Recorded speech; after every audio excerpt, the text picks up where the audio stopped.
కీర్తిశేషులు చంద్రగిరి నాగరాజు గారి 9వ వర్ధంతి సందర్భంగా ఏఎస్ ఫౌండేషన్ ఆధ్వర్యంలో వాళ్ళ కుటుంబ సభ్యులు మీకంతా కూడా అన్నదాన ప్రసాదం వితరణ చేస్తారు.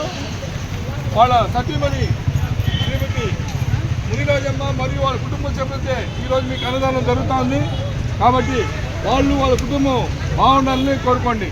అన్నదాత సుఖీబాబు చెప్పండి. అన్నదాత సుఖీబాబా. అన్నదాత అన్నదాత అన్నదాత సుఖీబాబా.